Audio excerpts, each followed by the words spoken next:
The first thing you feel is the itch. It starts in the marrow of your bones, a deep, scratching heat that tells you the silence of the void is over. You do not want to wake up. In the dark, there was no pain. There was no hunger. There was no sound of bells tolling in the deep earth. But the heat pulls you back. It drags your soul through layers of cold mist, forcing it into meat that feels stiff and unfamiliar. Your eyes snap open. Green. Everything is green. The air is thick enough to taste, a metallic, coppery tang that coats your tongue. It smells of ozone, wet fur, and the sickly sweet rot of Warpstone. You try to cough, to clear the fluid from your lungs, but the sound dies in your throat. You reach up, your claws scrabbling at your jaw, and the memory hits you like a hammer.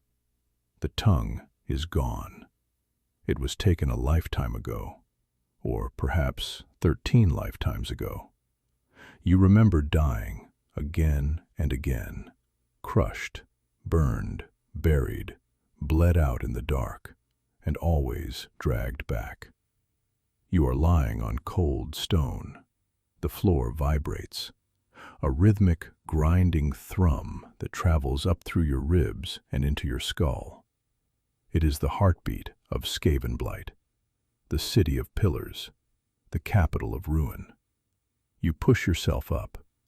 The body you inhabit this time is old. The fur is patchy, gray, and mange-ridden. The joints click with a dry, dusty sound. But the hands are stained with ink. They are the only things that matter. Up, up, useless meat thing. The voice is a screech that cuts through the fog in your mind. It is high, shrill, and vibrating with an energy that seems to make the shadows twitch. You know that voice. You have died hearing that voice.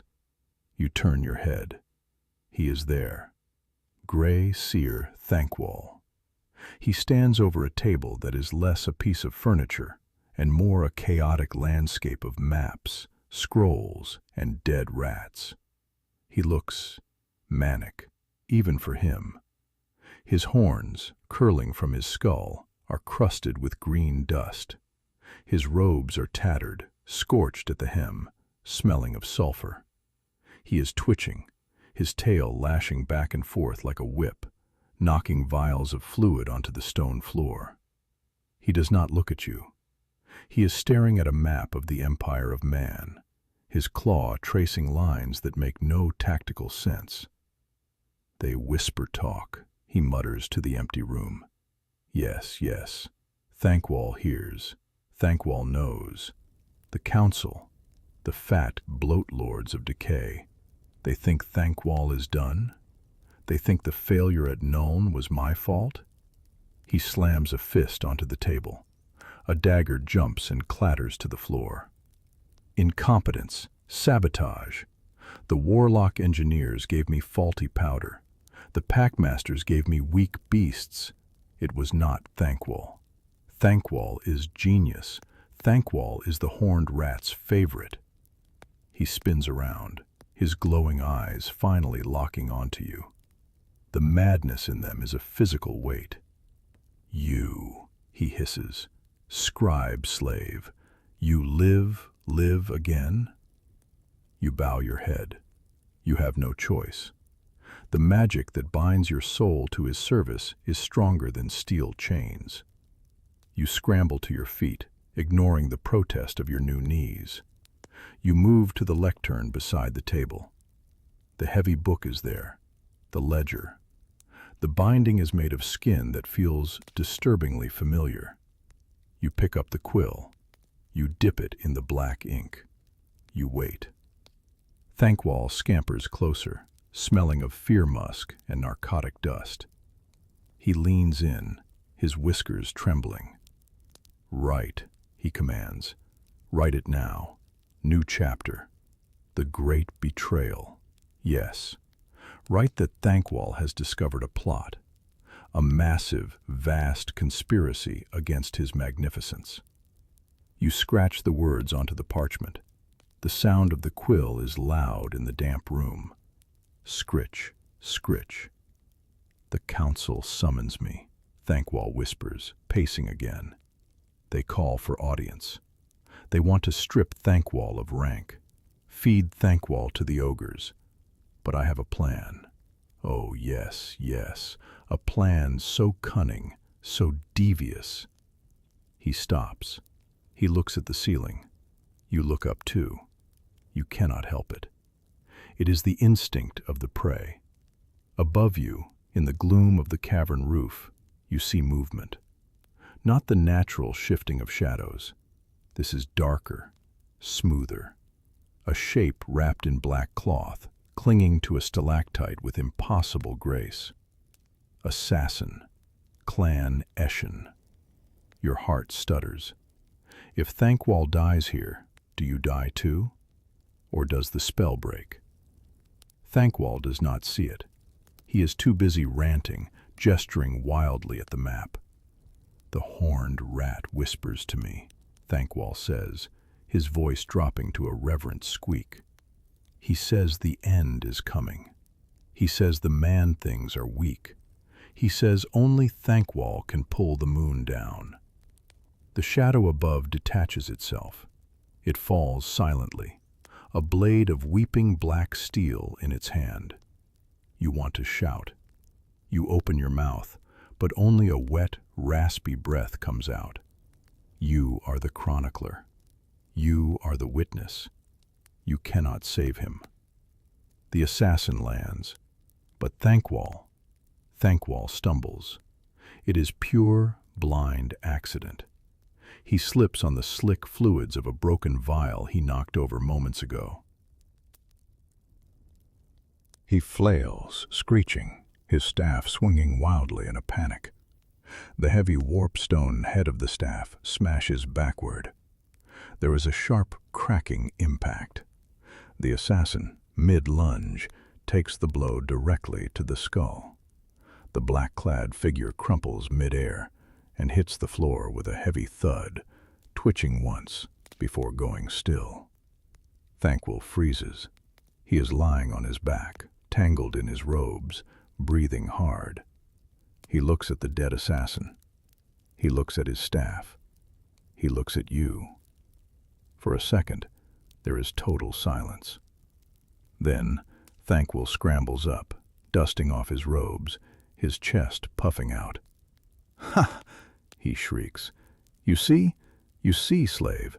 Thanquol's reflexes are unmatched. I sensed him. I smelled his treachery a mile away. A trap within a trap." He kicks the corpse. "Write it down," he screams at you, spit flying from his jowls. "Write that Thanquol defeated the best blade of Clan Eshin in single combat. Write that his martial prowess is equal to his sorcery." You look at the corpse. The neck is broken. It was a slip, a fumble, a mistake that turned into murder. You look back to the page. You dip the quill. "Grey Seer Thanquol," you write, "displayed unnatural foresight." It is not a lie. In this city, luck is the only magic that matters. And Thanquol has the devil's own luck.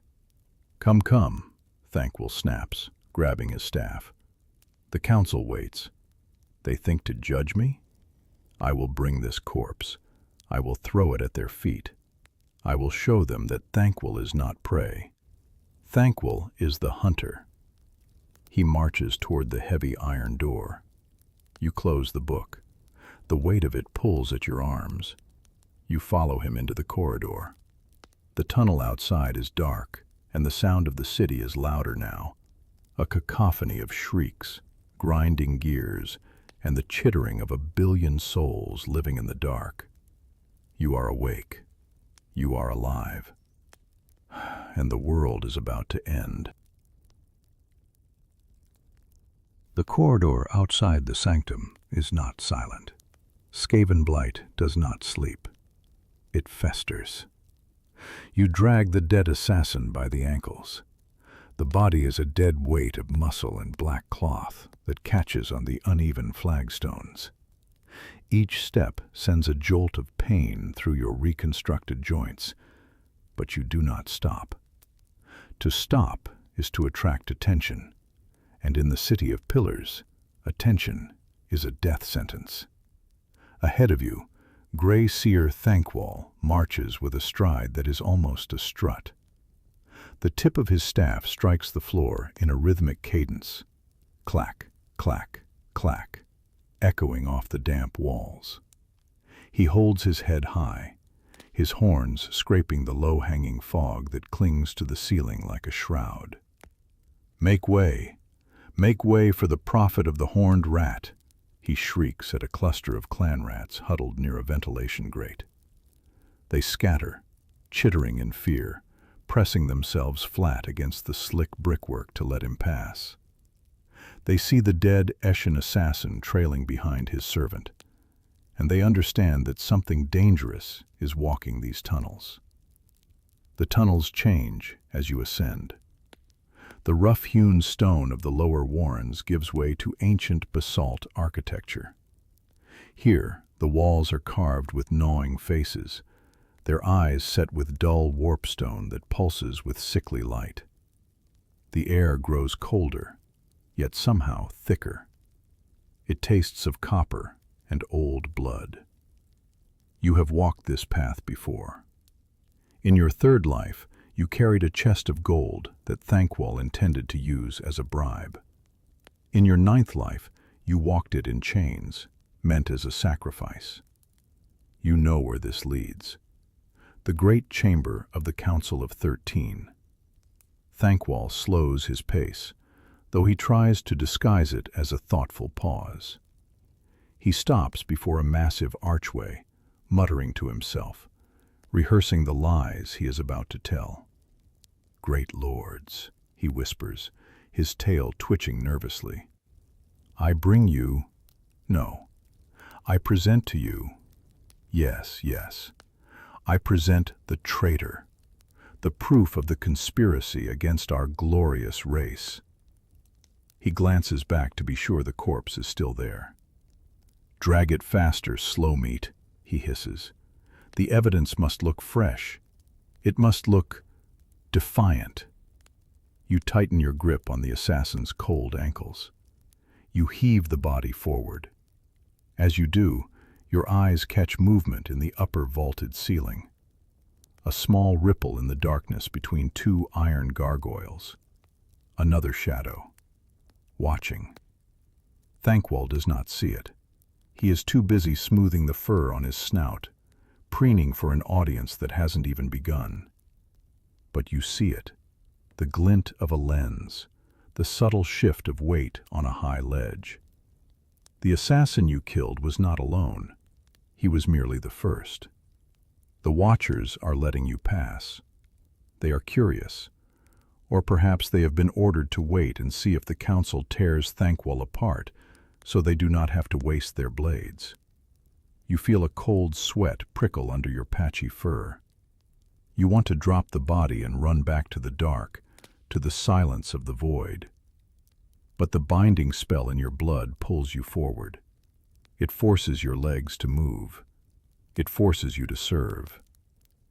We approach, Thanquol says, his voice tightening. The tunnel opens into a vast anteroom. The noise of the city falls away, replaced by a deep, resonant humming. The screaming bell. Somewhere high above, the great bell tolls, and the vibration sings through the floor, rattling your teeth. Before you stand the doors. They are 3 times the height of a Skaven, bound in black iron and green bronze. They are sealed shut. Guarding them are the Stormvermin, albino guards, the Council's own. They stand like statues carved from bone, their halberds crossing the path. They look at Thanquol with dead, pink eyes. Thanquol stops. He draws himself up to his full height, which is still insignificant compared to the doors. I demand audience, Thanquol screeches, pointing his staff at the wood. "I, Grey Seer Thanquol, uncoverer of plots, slayer of shadows. I demand the ear of the 13. The albino guards do not move. For a long moment, there is only the sound of the bell vibrating in the stone and Thanquol's ragged breathing. You can smell his fear. It smells like vinegar. Then, with a groan of rusted metal that sounds like a dying beast, the great iron bars on the doors begin to slide back. Clang, clang. The doors drift open, revealing a darkness that is deeper than the tunnels. A darkness that breathes. Thanquol turns to you one last time. His eyes are wide, frantic, pleading. For a second, the mask slips, and you see the terrified rat beneath the robes. "Remember," he says, his voice trembling, "you saw nothing. You saw me kill him with a spell, with a wave of my hand. Yes, yes?" You stare at him. You cannot speak. You can only nod. He swallows hard, turning back to the darkness. He drags his tail, lifts his chin, and steps into the chamber of the Lords of Decay. You grip the dead assassin. You breathe the stale air, and you follow him into the dark. The air inside the chamber does not move. It hangs like a heavy velvet curtain, smelling of ancient dust, myrrh, and the copper tang of spilled blood. You stand 5 paces behind Thanquol. You do not look up. To look up here is to invite madness. The room is a vast amphitheater of shadows. High above, lost in the gloom, sit the Lords of Decay. You cannot see them clearly.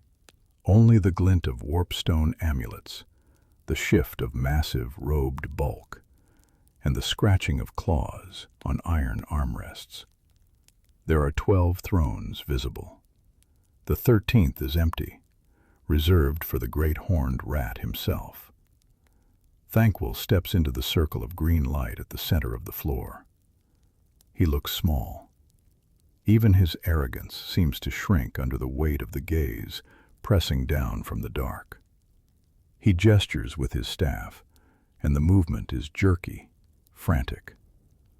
"Lords of the Under-Empire," Thanquol cries, his voice echoing too loudly in the silence. "I bring proof. The Eshin curs plot against us. They seek to stifle the greatest mind of our age." He points a trembling claw back at you, or rather, at the corpse you are holding. "Behold, an assassin sent to silence me, slain by my own hand, by my own superior magic." You stare at the stone floor. You wait for the applause. You wait for the reward. Instead, there is a sound from the shadows. It is not applause. It is a dry, rustling noise, like leaves skittering over a grave. Then, a deep, wet sound. Snickering. It starts from the left, Lord Critislick of the Seer Lords, and spreads to the warlords on the right. It is a low, mocking rumble that vibrates in your chest. They are laughing at him. Thanquol's ears flatten against his skull. He looks around, confused, his tail lashing. You doubt?" he stammers. "Thanquol is loyal. Thanquol is capable." A voice booms from the darkness. It sounds like stones grinding together deep underground. "Capable," the voice mocks. "Capable of burning your own regiments? Capable of losing our breeding stock? You are a drain on our resources, Grey Seer." Thanquol opens his mouth to argue, but the voice cuts him off. "But we have a use for refuse." A scroll is thrown from the darkness. It tumbles through the air, and lands with a heavy slap on the stone floor in front of Thanquol. It is bound in human skin, sealed with the wax of the Empire. "Nuln," the voice says. You freeze. Nuln, the city of black powder, the industrial heart of the man-things. To attack Nuln is madness. It is a fortress of cannons and steel. No Skaven army has taken it in centuries. The man-things grow fat and careless, the voice grinds on. You will go to Nuln. You will take the clans. You will burn their foundries. You will bring us the head of their countess. Thanquol stares at the scroll. He picks it up, his claws trembling. But it is not fear you see on his face as he unrolls it. It is delusion. His eyes widen. His whiskers twitch with excitement. He does not see a death sentence. He sees a promotion. He sees an army. An invasion, Thanquol whispers, a grin splitting his snout. A grand campaign, command of the clans. Yes, yes.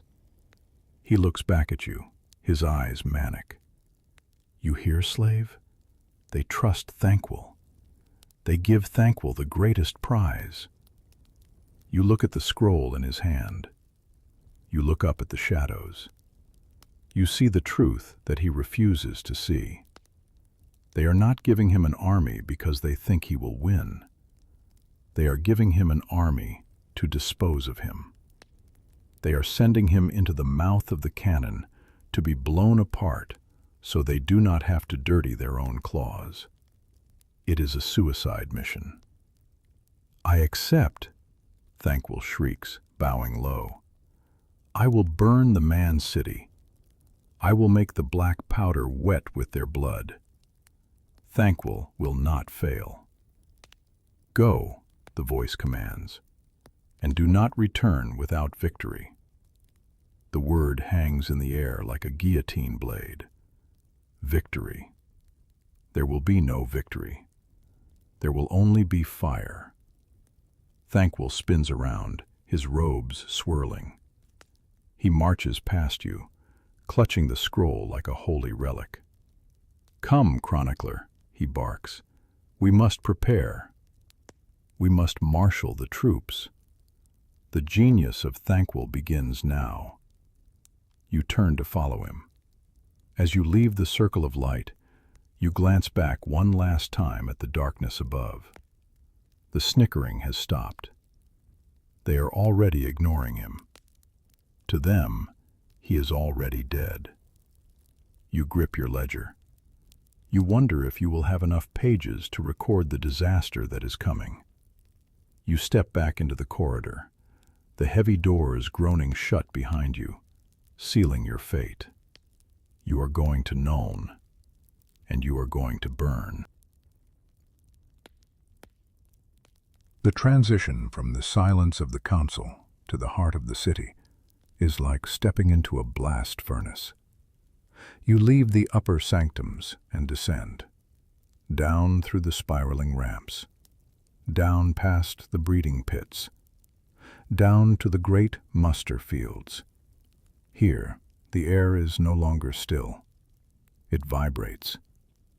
It is a physical pressure against your eardrums, a low-frequency thrum composed of 100,000 voices, the clanking of rusted armor, and the grinding of massive stone wheels. Skavenblight is going to war. You stand on a high iron gantry overlooking the cavern. It is vast, so large that the ceiling is lost in smoke. Below you, the floor is a moving sea of brown and black fur. Regiments of clan rats jostle for position, their spears clattering together like dry reeds in a storm. Banners made of flayed skin and woven hair hang limp in the stagnant air. Thanquol stands at the railing. He is manic with energy. The fear of the council room is gone.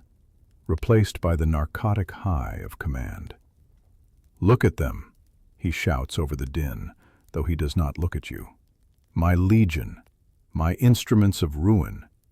Do you see, Chronicler? The council fears my genius, so they give me the scraps. But I will forge these scraps into a dagger that will pierce the heart of the Empire." He points with his staff. Below, a unit of Stormvermin marches in lockstep. Their heavy plate armor is black, polished with grease. They do not chitter like the lesser rats. They stomp. Thud, thud, thud. The rhythm is hypnotic. It is the sound of a machine made of meat and hate. You open the ledger. The pages are damp with the humidity of the cave. You write. The Grey Seer inspects the vanguard. You do not write what you actually see. You see the rust on the Stormvermin's halberds.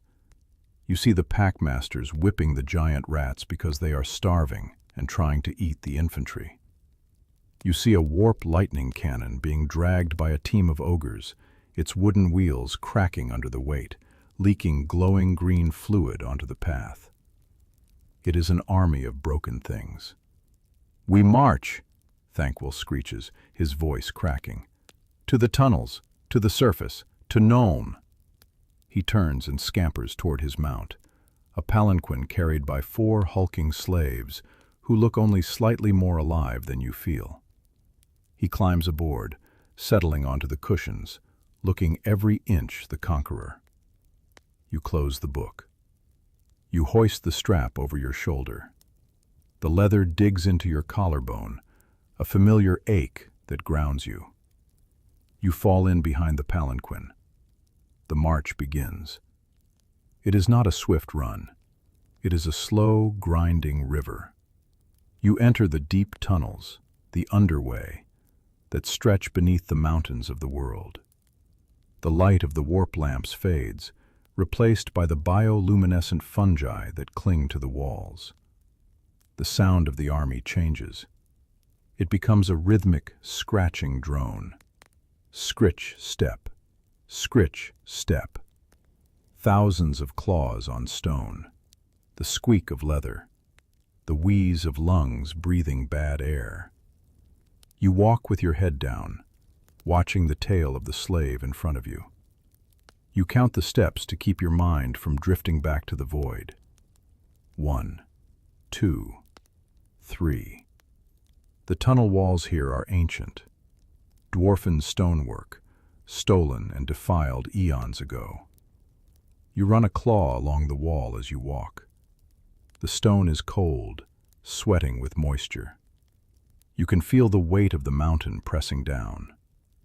Miles of rock, miles of dirt, and above that, the world of men. They are sleeping now, the man-things in their city of Nuln.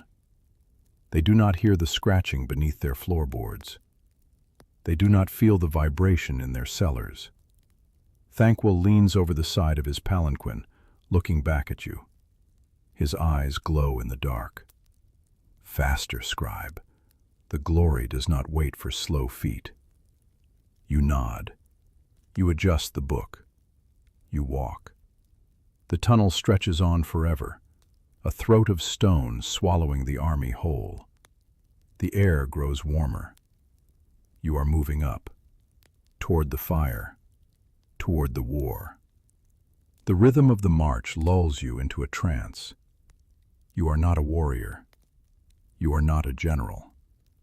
You are just a ghost haunting a pair of feet, walking toward the end of the world. The air changes first. For weeks you have breathed the recycled warm dampness of the deep earth, air that has been shared by 1,000,000 lungs. But now a new draft touches your face. It is cold, sharp. It tastes of river water, coal dust, and the sour tang of human waste. The tunnel widens. The rough, gnawed stone of the underway ends abruptly, replaced by brickwork. red brick, mortar, straight lines. You have entered the domain of the surface dwellers. You are beneath the city of Nuln. Thanquol halts the procession with a raised hand. He slides off his palanquin, his claws clicking on the wet masonry.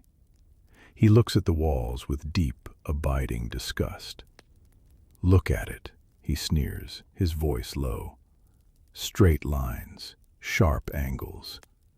The man-things build like they are afraid of the dark. No art, no chaos, just boxes." He spits onto the brick. You step closer to the wall. You run your hand over the surface. It is slimy with algae, but underneath, the construction is solid. Dwarfs built the foundations of this city long ago, and humans built upon them.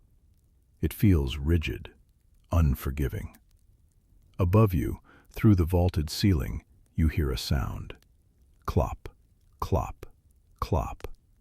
A horse pulling a cart on cobblestones. Then a voice, a human voice, muffled by feet of stone, shouting a greeting. You freeze. The army behind you freezes. Thousands of rats hold their breath in the dark. The humans are right there. You could drive a spear up through a grate and pierce a boot. The proximity is dizzying. You are a cancer in the gut of the city, and the patient does not even know it is sick. Thanquol moves to a junction where 3 sewer pipes meet. The water here is black and oily, shimmering with the runoff from the gun factories above. "They sleep," Thanquol whispers, his eyes darting to the ceiling. "They work their forges. They cast their cannons. They think their walls protect them. Fool meat." He beckons to a group of plague monks waiting in the shadows. They shuffle forward, their robes stained with pus and green fluids. They carry heavy ceramic jars sealed with wax. "The water," Thanquol commands, "the lifeblood of the city. We do not need to knock down the walls, Chronicler. We only need to poison the well." You open your ledger. The ink takes longer to dry in this cold, damp air. You write, "The Grey Seer begins the great purification." You watch as the monks begin to uncork the jars. A smell wafts out, sweeter than the sewage, like overripe fruit left in the sun too long. It is a plague brew, a gift from Clan Pestilens. Thanquol watches them with a critical eye, tapping his staff against his leg. "Careful," he hisses. "Do not spill it here, you clumsy rotbags. That brew cost more warp tokens than your lives are worth." He turns to you, a wicked gleam in his eye. "Do you feel it, Scribe? The arrogance of them, living on top of us, walking on our ceiling." You nod. You feel it. The weight of the city is oppressive. It feels like a trap. In the deep tunnels, you could run in any direction. Here, you are confined to their grid. If they find you, there is nowhere to go but back. A bell tolls somewhere far above, a deep, iron sound, the midnight watch. Thanquol laughs, a dry, wheezing sound. "Let them ring their bells," he says. "By morning, they will be ringing for the dead." He waves his staff forward, deeper into the dark. "To the main cistern," he orders. "We have work to do." You follow him along the narrow walkway. The water flows silently beside you, carrying the filth of the city. You walk in the rhythm of the dripping water, moving deeper into the veins of the sleeping giant. The silence is heavy. It is the silence of a fuse burning down. The main cistern of Nuln is a cathedral of engineering. It is a vast, domed chamber where the sewer lines converge into a deep, churning lake of black water before being flushed out to the river. The acoustics here, are perfect. Every drip, every scratch of a claw, echoes like a whisper in a library. Thanquol has claimed the central maintenance platform as his laboratory. You watch from the edge of the metal grating. The plague monks of Clan Pestilens are moving with a terrifying, synchronized efficiency. They have set up portable brewing vats, copper cauldrons etched with runes that hurt your eyes if you stare at them too long. Beneath the vats, green warp fire burns without smoke, heating the mixture inside. This is not magic, not entirely. It is science. It is the art of murder distilled into chemistry.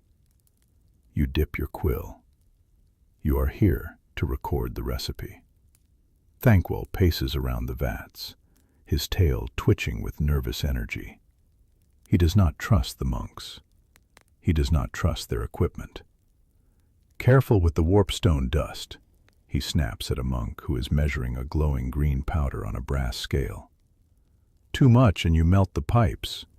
Too little and it just gives the man-things a stomachache. Precision. Thanquol demands precision. The monk bows, his scabrous face hidden by his hood, and taps a single grain of dust into the mixture. The liquid in the vat hisses. It turns from a dull brown to a vibrant neon lime. A bubble rises to the surface and pops, releasing a puff of steam that smells of lilacs and rotting meat. It is hypnotic to watch. The monks stir the cauldrons with ladles made of bone. Clink, swish, clink, swish. The rhythm is soothing, despite the lethality of the work. You find yourself staring at the liquid. It is beautiful in a terrible way. It glows with its own inner light, illuminating the brick walls of the cistern. Thanquol leans over the railing, peering down into the black water of the cistern below. The flow is strong, he mutters. It goes to the pumps, to the fountains, to the breweries. He turns back to the brewing team. Is it ready? He demands. The catalyst? The binding agent? A senior monk steps forward. He holds a glass vial containing a thick, purple sludge. He nods slowly. Thanquol scampers over, snatching the vial from the monk's hands. I will do it, Thanquol declares. If I leave it to you, you will drop it. You will fumble the moment of triumph. He holds the vial up to the light. His eyes are wide, reflecting the purple sludge. Behold, Scribe, the tears of the horned rat. He moves to the main vat. The entire chamber seems to hold its breath. Even the flow of the water below seems to quiet. This is the tipping point. The moment where chemistry becomes catastrophe if the hand shakes. Thanquol's hand does not shake. For all his madness, for all his paranoia, he is a Grey Seer. He uncorks the vial with a precise twist of his claw. He pours. The purple sludge hits the neon green liquid. There is no explosion. There is no flash of light. Instead, there is a sound like a heavy sigh. Hiss. The liquid in the vat instantly turns clear. Perfectly, crystal clear. Like pure mountain spring water. That is the horror of it. It looks drinkable. It looks safe. Thanquol cackles, a sound of pure, malicious delight. Perfect, he whispers. Invisible death. They will drink it in their wine. They will bathe their children in it. And they will thank us for the clarity. He gestures to the monks. Pour it, he commands. Release it into the flow. Let the city drink deep. The monks tilt the cauldron. The clear liquid cascades over the edge of the platform, falling in a silent sheet into the black water of the cistern below. It vanishes instantly into the current, swirling away toward the pumps. You write in your ledger, the brew is mixed. The water is poisoned. You watch the water flow away into the dark tunnels. You imagine the families above, filling their cups, boiling their kettles. The competence of the Skaven is not in their warriors, you realize. It is in their industry. They have mechanized death. Thanquol turns to you, preening, adjusting his robes. "You see," he says, "flawless. A victory without a single sword drawn. Now, we wait for the screaming." But as he speaks, you hear something else. Not screaming. It is a mechanical sound, a clicking, like the tumblers of a massive lock sliding into place. It is coming from the tunnel you just came from. You look back. The darkness of the tunnel seems to have shifted. The shadows are harder. You try to make a sound, to grunt a warning, but your throat is silent. Thanquol is too busy congratulating the monks to hear the metallic click of a hammer being pulled back on a flintlock pistol. The click is followed by a boom that feels like a punch to the chest. The air in the cistern instantly fills with white smoke. The smell of lilacs and poison is replaced by the biting, sulphurous stench of black powder. Beside you, the senior plague monk, the one who held the vial moments ago, jerks backward violently. His hood falls away as he is hurled off his feet, and he topples over the railing, splashing into the poisoned water below. Thanquol shrieks. It is not a sound of command. It is a sound of pure indignity. "Ambush!" he screams, diving behind a copper vat. "Treachery! They found us! Kill them! Kill them all!" You flatten yourself against the cold brickwork, clutching your ledger to your chest, as if the thin leather could stop a bullet. You peer through the grating toward the tunnel entrance. Two figures emerge from the smoke. The first is a man-thing, tall and blonde, reloading a pistol with shaking hands. He wears a tattered red cloak that looks too heavy for the damp air. But it is the second figure that freezes the blood in your veins. He is short, broad as a boulder, and nearly naked save for his striped trousers. His skin is a map of scars and tattoos, but it is his hair that marks him as death incarnate. A towering crest of bright orange, stiffened with animal fat, rising like a flame from his shaved skull. A slayer. The dwarf roars. It is a sound deeper than the tunnel, a sound that shakes the dust from the ceiling bricks. "Skaven," the slayer bellows, "I smell your filth." He leaps. He does not run. He launches himself across the gap between the walkway and the platform. In his hands is a massive rune axe that hums with a blue light, cutting through the green gloom of the Warpstone lamps. Thanquol pops his head up from behind the vat. His eyes bulge. "The dwarf!" he hisses, spitting the word like a curse. "Stop him! You useless meat shields! Attack!" The plague monks, driven by frenzy and fear, charge. They brandish their rusted knives and censure flails, throwing themselves at the orange blur. It is a massacre. You watch, paralyzed, as the slayer spins. His axe is a blur of blue steel. There is no technique you can follow, only the heavy, rhythmic impacts as he cuts through Skaven ranks. Thwack, crunch, thwack.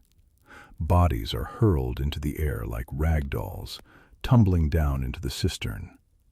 The carefully calibrated science of the laboratory is destroyed in seconds. Vats are overturned. The neon green fire spreads across the metal grating, sizzling as it touches blood. Thanquol is scrabbling backward, crawling on all fours away from the carnage. He bumps into you. He grabs your robe, using you to pull himself up. "The plan," he mutters, his eyes darting around wildly. "The plan is compromised. We must We must accelerate. He looks at the main support pillar of the chamber. It is etched with glowing Skaven runes, structural wards that hold the millions of tons of city above your heads. If I cannot have the city, Thanquol snarls, raising his staff, then I will bring the city down upon the dwarf. He begins to chant.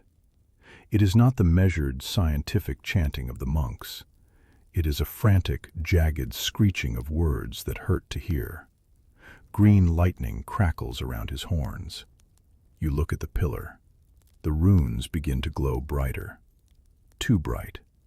They turn from green to a blinding white. The Slayer hears the chanting. He looks up, his face masked in Skaven blood. He locks eyes with Thanquol. "Wizard!" the dwarf roars, charging through the last of the monks. Thanquol panics. He rushes the spell. He screams the final syllable before the weave is ready. There is a sound like a cracking whip, amplified 1,000 times. The support pillar fractures. A hairline crack shoots up the stone, racing toward the ceiling. Dust pours down. The water in the cistern begins to slosh violently as the floor tilts. You look at Thanquol. He has not destroyed the dwarf. He has destabilized the entire sewer system. He looks at you, his eyes wide with the realization of what he has done. "Run!" he squeaks, and then the ceiling begins to fall. The world becomes noise. There is no distinct sound of crumbling stone or rushing water anymore. It is just a wall of pressure that slams against your back, throwing you forward into the darkness of the service tunnel. Dust chokes you. It coats your throat like dry clay. Behind you, the great cistern of Nuln is gone, buried under 1,000,000 tons of masonry and poisoned water. The screams of the plague monks are cut short, silenced by the collapse. But Thanquol is moving.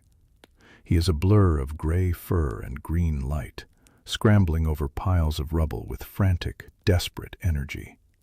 He does not look back. He does not check to see if his army has survived. He only cares that the gap between him and the orange-haired demon is widening. "Faster!" he shrieks, his voice echoing in the narrow pipe. "They will dig. The dwarf thing is too angry to die. Move, slave meat." You scramble after him.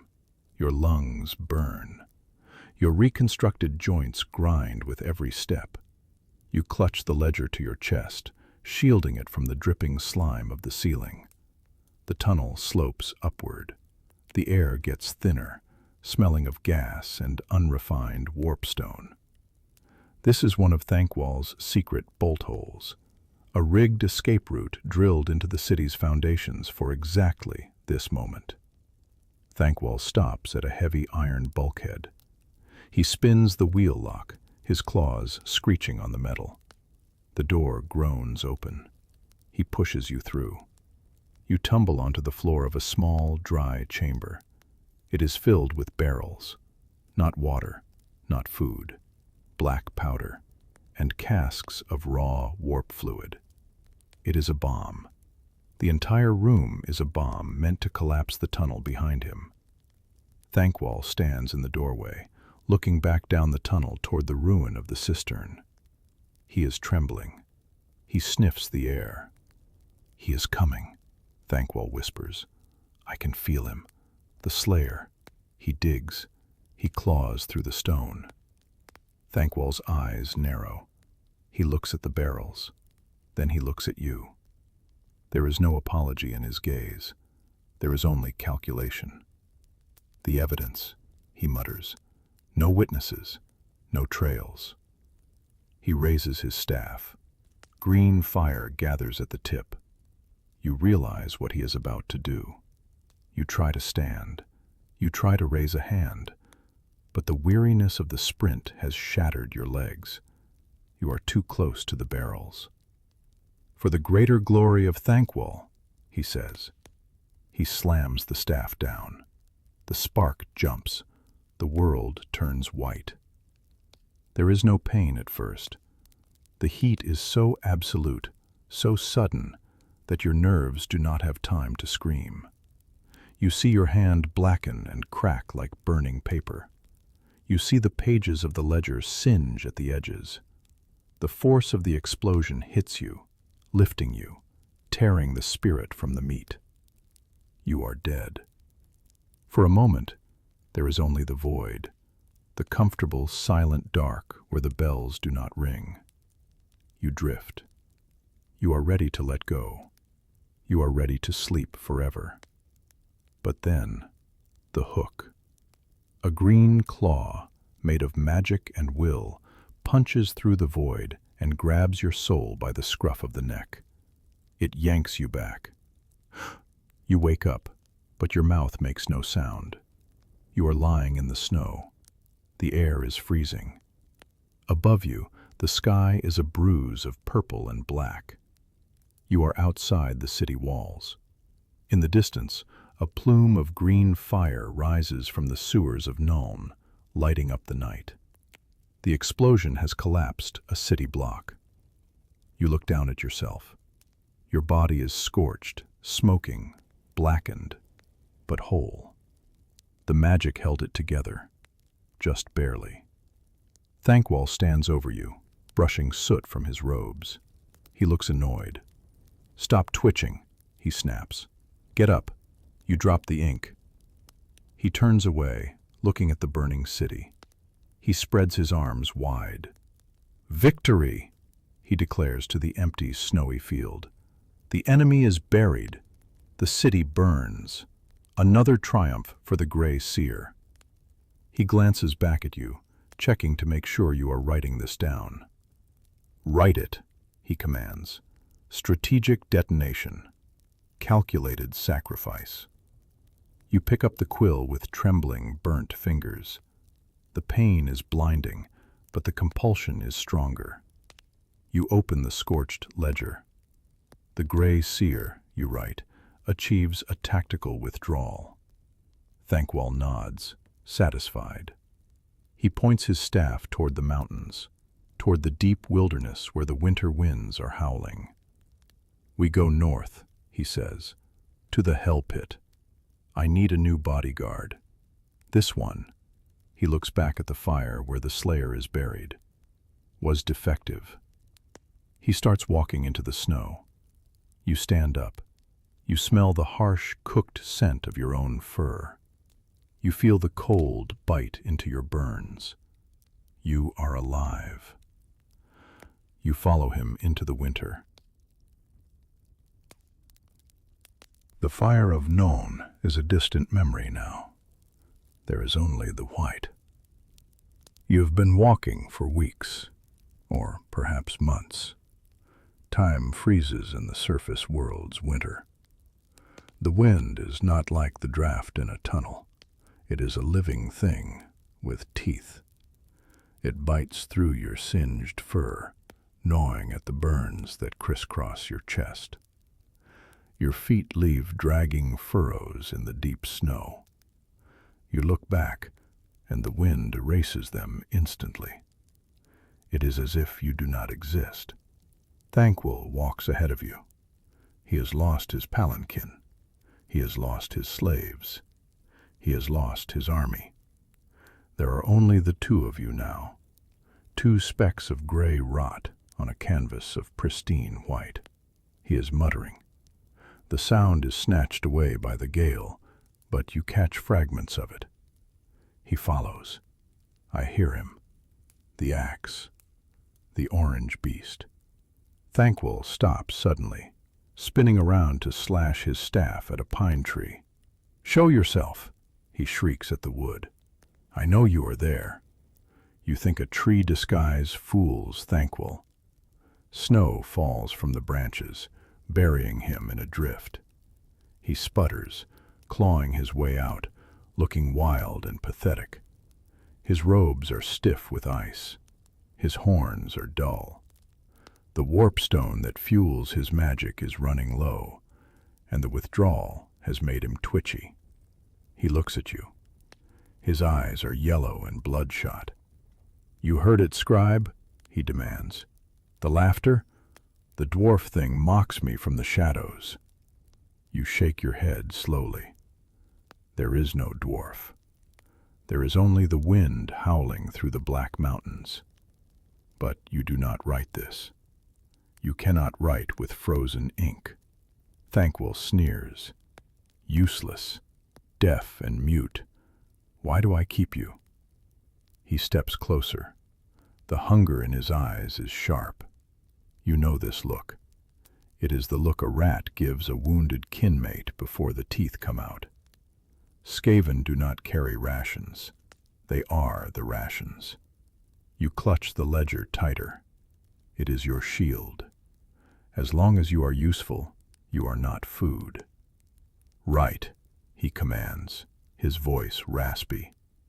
"Write that the Grey Seer braves the elemental fury. Write that the spirits of the wind bow before my might." You fumble for the quill. Your claws are numb, stiff blocks of ice. You mime the action of writing on the frozen leather cover, scratching a line of frost. It seems to satisfy him. He turns back to the north. "Hell pit," he whispers. "Clan Moulder. They have meat there. They have beasts. I will build a new protector, a better one." He starts walking again, cresting a ridge. You stumble after him. Your body is failing. The magic that pulled you back from death is fading in the cold. You need Warpstone. You need warmth. Then you smell it. It cuts through the crisp scent of pine and ice. A smell so foul, so biological, that it makes your empty stomach churn.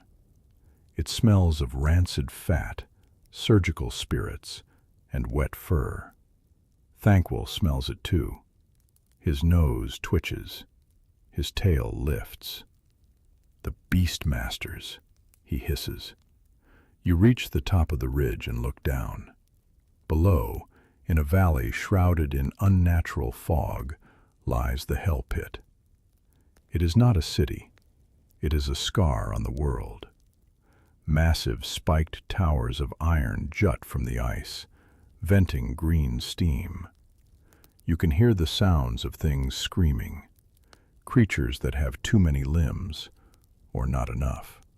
Thanquol begins to run, sliding down the snowy embankment. "Food," he moans. "Power."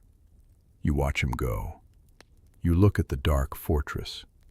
You know that what happens in those laboratories is worse than the fire of Nuln. Clan Moulder twists flesh like clay. But you have no choice. The cold is killing you. You take a step, sliding down into the fog. You are walking into the belly of the beast to save yourself from the beast at your side. The laboratory of Clan Moulder is warm. It is a humid, sticky warmth that smells of wet copper, formaldehyde, and the musk of 1,000 different species. You stand in the observation gallery, looking down into the surgical pit. The air is thick with steam venting from brass pipes, and the floor is slick with fluids that are constantly being washed away by slave drones with buckets. Thanquol stands at the edge of the pit. He has eaten. He looks healthier now. His fur is sleek, his eyes bright with mania. He is haggling. Across from him stands a master Moulder. The creature is immense, a bloated sack of flesh supported by mechanical spider legs that click rhythmically on the stone. He holds a clipboard made of bone. "The price is high, Grey Seer," the Moulder burps, his voice wet and deep. "You want warp fire throwers implanted in the arms? You want armored plating fused to the ribs? This is custom work." "I pay," Thanquol screeches, waving a bag of warp tokens he stole from the Nuln treasury. "I pay for the best. I need a mountain. I need a fortress that walks. No, I need a god beast. The Moulder shrugs, turning to his surgeons. He snaps a pincer claw. Begin. You open your ledger.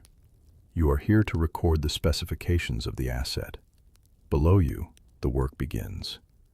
It is mesmerizing. On the massive stone slab lies the raw material.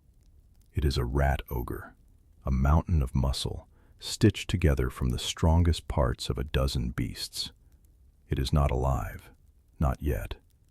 It is meat waiting for a soul. The surgeons descend.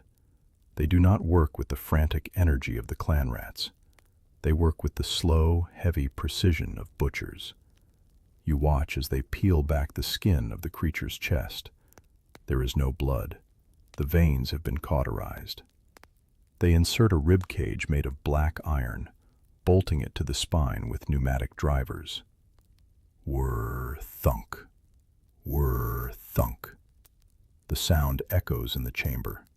It is the sound of industry applied to biology. Thanquol is practically vibrating with delight. Yes, yes, he whispers, leaning over the rail. More armor. Cover the heart. The last one died too easily. The surgeons move to the arms. They amputate the hands, replacing them with weapon mounts. On the right, a massive piston-driven claw. On the left, a warp fire projector connected by tubes to a tank on the creature's back. You write, subject upgraded. Offensive capabilities, maximum. Next comes the brain. A surgeon brings a jar filled with green fluid. Inside floats a brain. But it is not a normal brain. It is studded with wires and warpstone shards. The controller, the Master Moulder rumbles, lobotomized, obedient. It will not think. It will only kill what you point at. They open the skull of the beast. They lower the brain into the empty space and seal the cranium with staples. Click, click, click. Finally, the power source. A massive chunk of refined warpstone is hammered into the creature's chest cavity. It pulses like a second heart. Green light floods the room, casting long, twisted shadows against the walls. The Master Moulder reaches for a heavy iron lever on the wall. Activation, he grunts. He pulls the lever. Arcs of green lightning jump from the generators, striking the bolts in the creature's neck. The smell of ozone overpowers the smell of rot. The body on the slab spasms. It arches its back, straining against the leather restraints. Thanquol leans forward, his face illuminated by the sparks. Rise, he commands. Rise, Bone Ripper. The creature's eyes snap open. They are not the eyes of an animal. They are glowing green pits of nothingness. There is no soul in there, only a command code. The rat ogre sits up, tearing the heavy leather straps as if they were paper. It stands, towering 12 feet tall, a nightmare of meat and metal. It looks at Thanquol. It does not roar. It waits. Thanquol claps his hands, giggling like a child who has just been given a loaded cannon. Beautiful, he breathes. Perfection. He turns to you. Write it down, Scribe. Thanquol has forged the ultimate weapon. Nothing can stop us now. You look at the monster. You hear the hum of its warp engine heart. You see the mindless obedience in its eyes. You write, Bone Ripper is born. But in your mind you remember the Slayer. You remember the axe that cuts through steel like butter. And you wonder how long this mountain of expensive meat will last against the orange beast. Thanquol climbs onto the creature's shoulder, settling himself on a new iron-plated saddle. To the south, he shouts, pointing a claw. We hunt the dwarf. We finish the job. The rat ogre turns. The ground shakes with every step. You close the book. You follow the monster out of the lab, back into the cold. the cycle begins again. The trap is set in a throat of gray rock called Dragon's Pass. It is a perfect kill zone. The cliffs rise sheer on both sides, blocking out the winter sun. The wind funnels through the gap, screaming like a dying banshee, masking the sound of breathing. You are hidden behind a boulder, wrapped in a cloak that matches the stone. Your hands are numb, but you hold the ledger open. Thanquol insists that this victory be recorded in real time. Thanquol sits atop Bone Ripper, lurking in the deep shadow of an overhang. He looks magnificent in his delusion. He strokes the iron plating of the rat ogre's shoulder, whispering promises of glory to the lobotomized brain inside. "They come," Thanquol hisses. "I smell the dwarf stink. Get ready, my beauty. Get ready to feast." Below, on the snowy path, two figures appear. They look insignificantly small from this height. The human in the red cloak walks with his head down, shielding his face from the wind. The dwarf walks with his chest bare, his orange crest defying the gale. They are walking straight into the teeth of the ambush. You look at the cliffs above them. Hundreds of clan rats are hidden there, clutching rocks and rusty muskets. You look at Thanquol on his mechanical throne. It seems impossible that the dwarf can survive, and yet you feel a heavy stone of dread in your gut. You have seen the orange beast fight. Thanquol waits until they are directly below. He raises his staff. Green lightning crackles at the tip. "Now!" he screeches. "Die, die!" The trap springs. Muskets fire from the cliffs. A rain of lead and stones falls on the two figures. But the dwarf moves faster than anything made of meat has a right to move. He is a blur of motion. His axe is out before the first bullet hits the snow. He deflects the shots with the flat of the blade.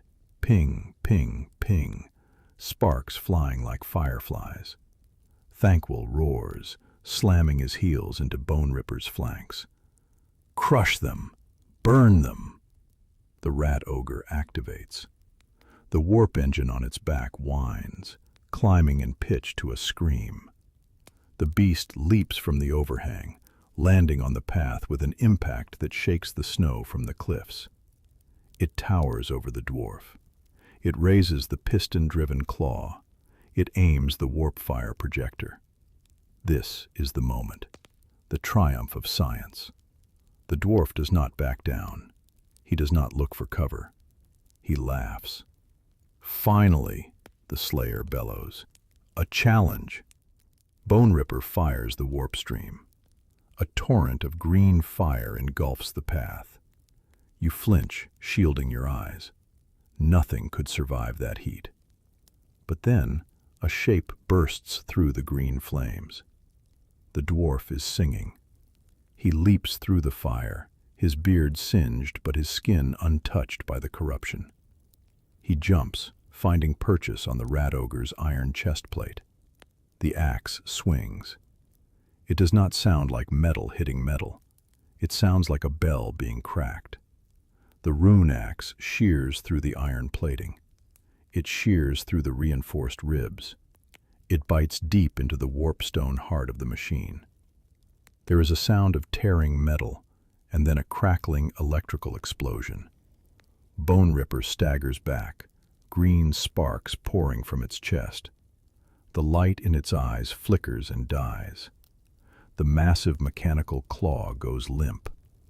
The dwarf lands in the snow, breathless, grinning. "Is that it?" he roars. "Is that all you have, Thanquol?" Thanquol stares down from the saddle of his dead mount. His mouth hangs open. His god beast, his fortune in warp tokens, his masterpiece, destroyed in a single stroke. He looks at the dwarf. He looks at the smoking ruin of Bone Ripper. Impossible. Then the survival instinct kicks in. The cowardice that has kept him alive for centuries overrides the shock. He scrambles out of the saddle, sliding down the back of the dead ogre. He hits the snow and starts running. Not toward the dwarf. Away. Back up the pass. "Retreat!" he screams, though his army is already fleeing. "Tactical withdrawal. The beast was flawed. Moulder sold me a lemon." You close the ledger. You knew this would happen. You stand up, shaking the snow from your cloak. You look down at the path one last time. The dwarf is hacking at the head of the ruined beast, probably for a trophy. You turn and run after your master. He is fast when he is terrified. You have to sprint to keep up. The ambush is over. The hunt continues. The running stops only when the lungs fail. You collapse in the shelter of a cave mouth, miles from the ambush site. The sound of the wind outside is a roar, but here, in the dark, there is only the sound of ragged, wheezing breath. Thanquol leans against the stone wall. He is shaking, not from cold, but from adrenaline. He checks his robes for damage. He checks his staff. He checks his horns. He is alive. He looks at you. You are slumped on the floor, hugging the ledger, waiting for the execution order. You witnessed his humiliation. You saw him flee. Usually, witnesses to Thanquol's cowardice do not live long. But Thanquol does not strike you. Instead, he straightens his spine. He smooths his whiskers. A strange, twisted smile creeps across his snout. "Excellent," he whispers. You blink. You stare at him. "Excellent?" "The test is complete," Thanquol declares, his voice gaining strength. "The Moulder beast was inadequate. Yes, I suspected it. Weak chassis, flawed logic engine. It was vital that we stress-tested it against a heavily armored target." He begins to pace, waving a claw in the air. "Imagine if I had taken that defective trash to the final battle. Disaster. But now? Now Thanquol knows. Thanquol has saved the Under-Empire from investing in faulty equipment." He turns to you, his eyes burning with the desperate need to be believed. "Write it down, Chronicler. Field test results. Negative. Subject Bone Ripper proved fragile. Recommend liquidation of Clan Moulder assets." You open the book. Your hands are shaking, but you write the lie. You document the delusion. It is the only thing that keeps him sane. And if he goes mad, you die. Thanquol nods, satisfied. He believes his own lie the moment it is spoken. "The dwarf is irrelevant now," he says, dismissing the nemesis that has hunted him for decades with a wave of his hand. Small minds fight small battles. But Thanquol is destined for the cosmos. He walks to the mouth of the cave. He looks up. The storm is breaking. The clouds are tearing apart, revealing the sky. But the sky is wrong. It is not black. It is a sickly, bruised purple. And hanging low, so huge it seems to scrape the mountain peaks, is the moon. Morslieb. The chaos moon. It is pulsing. You can feel it in your teeth. A rhythmic thrumming that matches the beat of your heart. It is glowing with a malevolent green light that casts no shadows, only voids. Thanquol stares at it. He is no longer the twitchy, paranoid rat of the sewers. He stands transfixed, awed. "Do you hear it?" he whispers. You strain your ears. You hear the wind. You hear the distant rumble of an avalanche. But under that, yes, bells. Thousands of bells, ringing not in the world, but inside your skull. 13 tolls, over and over. The great horned rat, Thanquol murmurs, dropping to his knees in the snow. He calls. The time of the great ascendancy is here. He looks back at you. His face is illuminated by the green moonlight. He looks terrifying. The petty wars are over, Scribe. Nuln, the dwarf, they are dust. The vermin lords are coming, and they call for me. He stands up. He grips his staff. Pack the book, he orders. We do not run anymore. We pilgrimage to the temple of the screaming bell. You close the ledger. You feel a new fear, deeper than the fear of the Slayer. The Slayer was a physical threat. This is existential. The sky is breaking. The gods are waking up. Thanquol steps out into the green light. He does not look back. The end begins tonight. You follow him. You leave the tracks of the retreat behind. You walk toward the green glow on the horizon. The world has lost its color. There is no sunrise. There is no sunset. There is only the moon. Morslieb hangs in the sky like a cataract eye, unblinking and vast. It occupies half the horizon now, a swirling sphere of sickly green marble that seems to be falling toward the earth in slow motion. You have been walking beneath it for days. The snow beneath your feet is no longer white. It glows with a faint, radioactive luminescence. When you breathe, the air tastes of copper and old pennies. It makes your gums bleed. It makes the fur on your arms stand up, charged with static that never discharges. Thanquol does not seem to mind the radiation. He thrives in it. He marches ahead of you, his staff held high, acting as a lightning rod for the ambient magic. The Warpstone crystal at its tip pulses in time with the moon. Closer, he mutters, his voice distorted by the static in the air. The veil thins. The barrier breaks. Can you feel it, Scribe? The great horned rat is breathing down our necks. You feel it. It feels like nausea. It feels like the ground is tilting, trying to slide you off the surface of the world. You are no longer in the wilderness. You are approaching a place of power.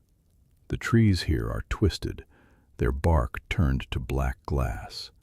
The rocks are etched with gnawing teeth marks that appeared overnight. Ahead, the pass opens into a natural amphitheater.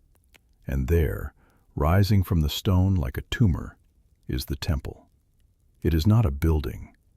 It is a scaffold of rusted iron, bone, and green brass, built around a massive, swinging pendulum. The screaming bell. It hangs silent now, but the air around it shimmers. Hundreds of Grey Seers are already there, gathered in concentric circles. They are chanting, a low, rhythmic droning that vibrates in your chest cavity. Thanquol stops at the edge of the ritual circle. He adjusts his robes. He preens.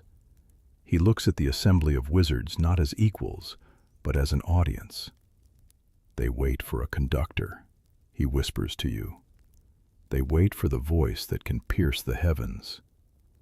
He turns to look at you one last time before entering the circle. His eyes are entirely black now, the pupils dilated to swallow the green light. Stay here, he commands. Record the ascension. When the bell tolls 13 times, the Vermin Lord comes, and he will grant Thanquol the power to unmake the world. You know that whatever answers that call will start by reshaping the nearest things it can reach. You are very close. He steps forward. The chanting falters for a moment as the other seers see him. They know him. They know his reputation for disaster. You see a ripple of unease move through the crowd, but Thanquol ignores them. He strides to the center, beneath the shadow of the great bell. He raises his arms. "Brothers," he screeches, his voice amplified by the magic in the air. "You chant like dying frogs. Louder. The Dark Father demands volume." He slams his staff onto the dais. The bell above him shudders. It does not ring yet. It groans, a sound of metal under impossible stress. You crouch behind a pillar of black glass, opening the ledger. The pages are warm to the touch. The ink in your pot is bubbling on its own. You write. The Grey Seer takes the stage. The sky is open. You look up at the moon. It seems closer now than it was an hour ago. You can see storms raging on its surface. Green lightning arcs from the moon to the tip of the bell tower. The connection is made. You know that when the bell finally moves, whatever it summons will not be stopped by walls or armies. Thanquol begins the invocation. It is a sound that should not come from a mortal throat. It is a screeching, tearing language that makes your ears bleed. The end is not coming. It is already here. The first toll does not come from the metal. It comes from the ground.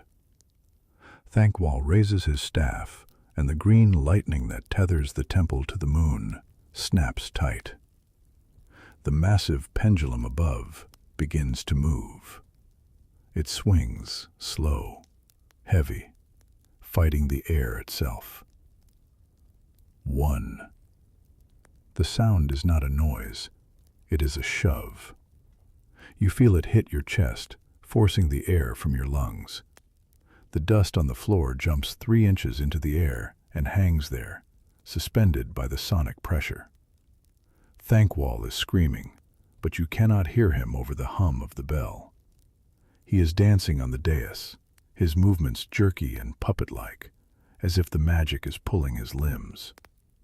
He points his staff at the circle of Grey Seers. "Channel," he mouths. "Feed the bell." 2. The second toll tastes like copper. Your mouth fills with saliva that feels hot and metallic. The seers in the outer circle begin to convulse. Green fire leaks from their eyes and mouths, streaming upward into the bell tower. They are not chanting anymore. They are screaming. But they cannot stop. Thanquol has locked them into the circuit. You crouch lower behind the black glass pillar. You open the ledger, but the ink has gone strange. It is floating out of the pot, forming perfect spheres in the air. You grab the quill. You force it down onto the paper. You write. The bell wakes. The price is paid. 3. The gravity in the amphitheater shifts. You feel your stomach lurch, as if you are falling, but you are pressing flat against the stone. Small rocks begin to float upward, drifting toward the moon. Thanquol is glowing. The fur has burned off his arms, replaced by scales of green light. He is laughing, a manic, silent cackle that rips through the static. He is feeding on the power of the dying seers. 4, 5, 6. The tolls come faster now. The rhythm is hypnotic. It syncs with your heartbeat, forcing your blood to pump in time with the doom of the world. You look at the seers. The first circle has fallen. They are husks, dried and blackened, their life force sucked dry to grease the axles of the machine. In the second circle, some claw at their own faces, as if they could scrape the magic out of their skulls, but Thanquol holds them there with his will. 7. The sky tears. It is not a cloud parting. It is the fabric of reality ripping open like wet silk. Above the bell tower, a fissure appears in the air.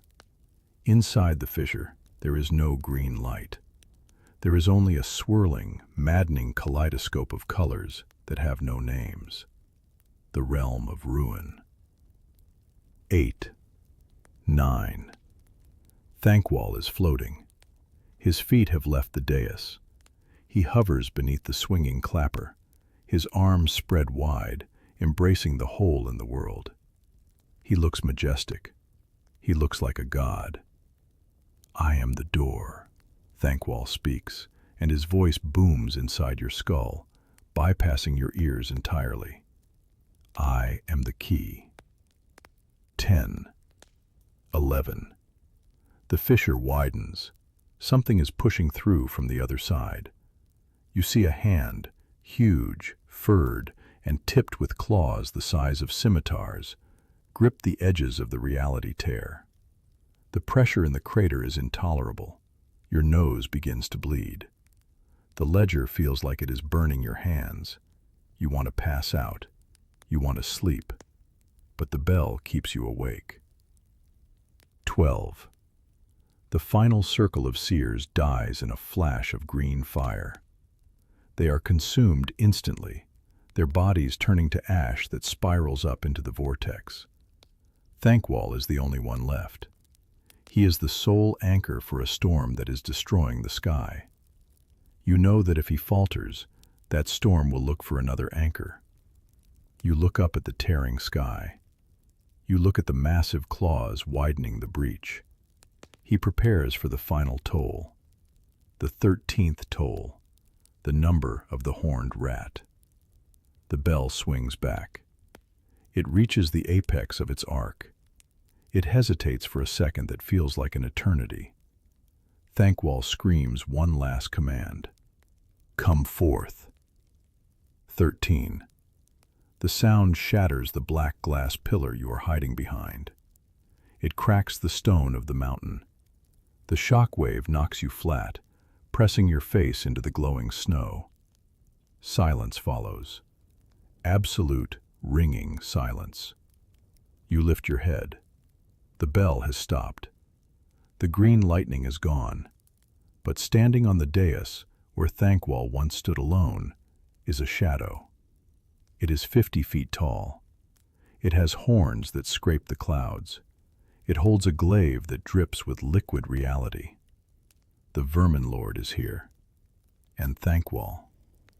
Thanquol is on his knees, looking up at what he has summoned, and for the first time in his life, he looks very, very small. The silence that follows the 13th toll is heavy. It presses down on the mountain like a physical weight, smothering the wind, the static, and the last screams of the dying seers. You lie flat on the glowing snow, afraid to breathe.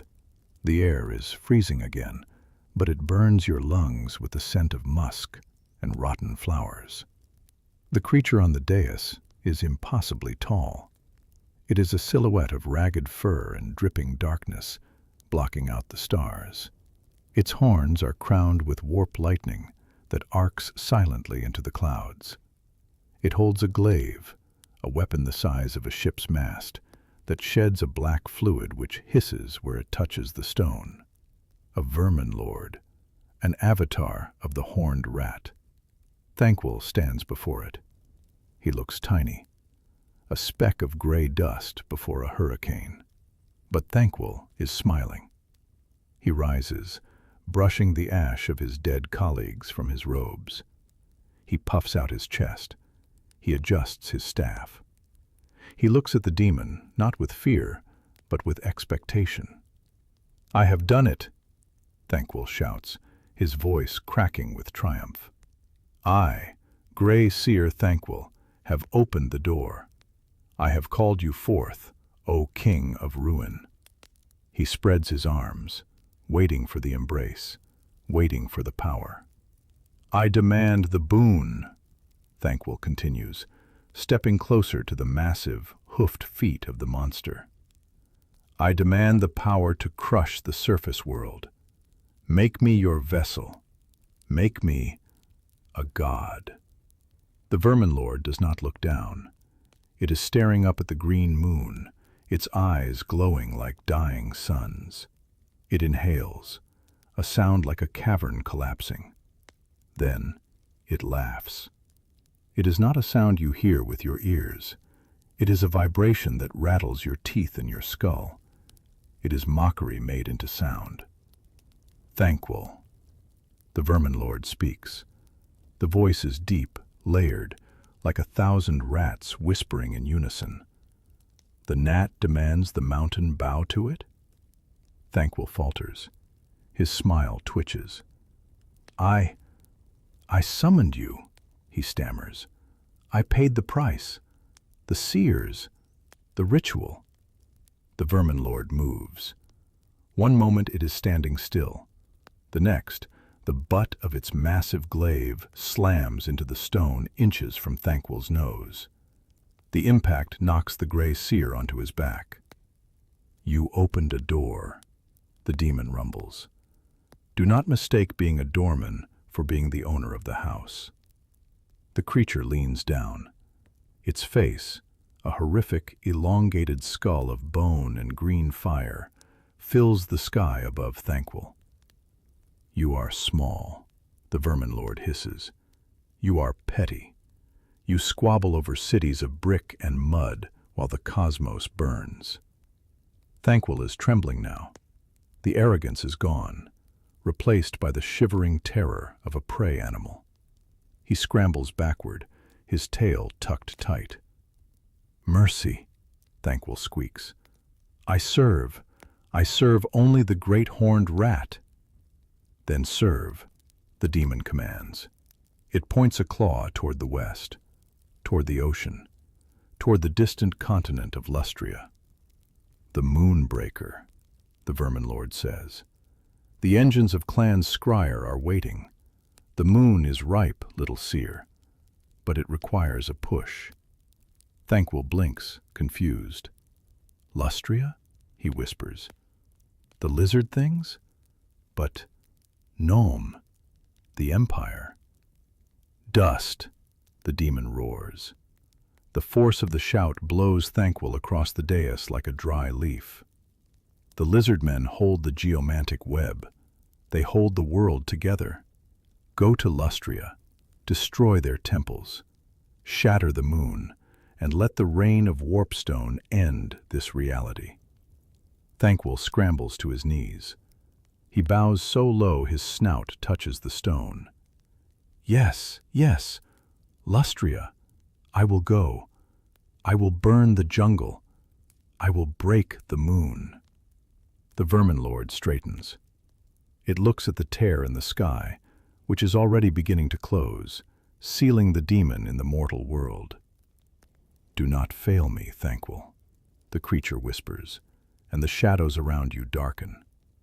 Or I will give your soul to the scribes of the dark forge, and they write with knives.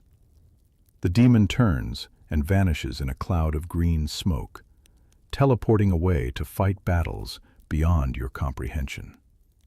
Silence returns to the mountain. Thanquol lies on the stone. Then, slowly, painfully, he stands. He retrieves his staff. He dusts himself off. He looks at you. His eyes are wild, frantic, trying to reassemble his shattered ego. He acknowledged me, Thanquol mutters. Did you hear, Scribe? The Vermin King knows my name. He trusts me with the moon. He nods, the delusion taking hold again, cementing the cracks in his mind. Yes, a secret mission. A task too great for a demon. Only Thanquol can do it. He points his staff west. To the ships, he shrieks, his voice thin in the cold air. To Lustria. We have a moon to kill. You open the ledger. You look at the page where you recorded the summoning. You look at the pitiful figure of your master, marching toward a war he does not understand. You write, "The Grey Seer accepts his orders." You close the book. You follow him down the mountain. The world is ending, and you are going to the jungle to finish the job. The cold is gone. It was stripped away the moment the plague ship crossed the equator. Now there is only the heat. It is a physical weight, heavier than the snow of the north. It is a wet, suffocating blanket that smells of fermenting fruit, black mud, and flowers so sweet they make your eyes water. You step off the ramp of the ship and sink to your ankles in slime. Lustria, the cradle of the gods, the graveyard of invaders. Thanquol stumbles down the ramp behind you. He looks miserable. His heavy gray robes, designed for the chill of the tunnels, are sodden with sweat. His fur is matted. He swats at a mosquito the size of a sparrow that is trying to drill into his ear. This place, Thanquol wheezes, spitting out a mouthful of humidity. It is an offense against order. It grows too fast. It smells of life. He hates it. You hate it too. You are creatures of the dark, of stone and steel. This place is an explosion of biology. The jungle wall ahead is a vertical ocean of green.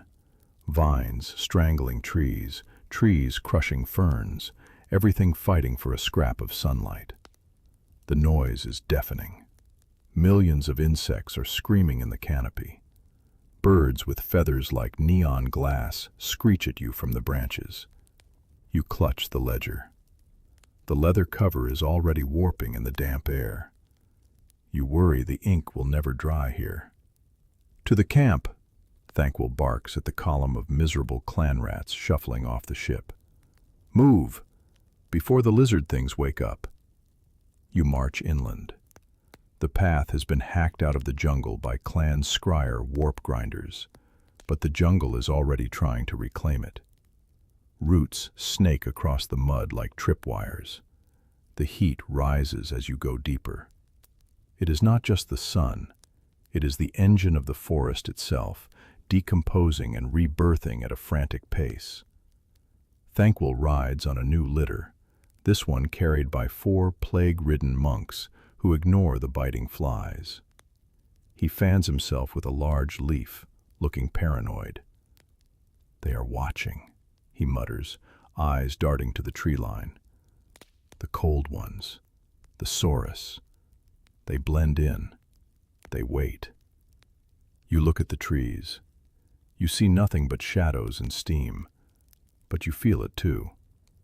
This continent is old. It remembers when the Skaven were nothing but rats in the grass. It wants you dead. Ahead, the trees break. The jungle ends abruptly, sliced away by saw blades and fire. You enter a clearing that is a blackened scar on the landscape.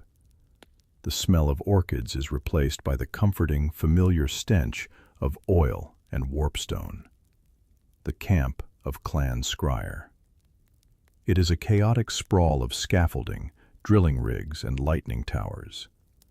The ground has been stripped to the bedrock. In the center of the camp, rising above the devastation, is a machine. It is the largest device you have ever seen. A cannon? A drill? It is hard to tell. It points straight up, aiming not at an enemy army, but at the sky. It is a tower of brass coils, glass capacitors, and pulsing green crystals, humming with a power that makes the air ripple. The Moonbreaker. Thanquol sits up. The heat exhaustion vanishes, replaced by greed. There it is, he whispers. The needle that will pop the world. A warlock engineer scuttles forward to meet him. The rat is half machine, his eyes replaced by glowing red lenses, his arm fused with a copper control panel. Lord Thanquol, the engineer chatters. We wait. The coordinates are set. The fuel is loaded. Thanquol climbs down from his litter. He steps onto the scorched earth of the camp. He looks at the machine, and then he looks up. Even here, in the blinding tropical daylight, you can see it. Morslieb, the green moon. It hangs directly overhead, huge and heavy, looking like a fruit ready to fall from the branch. Thanquol smiles. "The Vermin Lord was right," he says.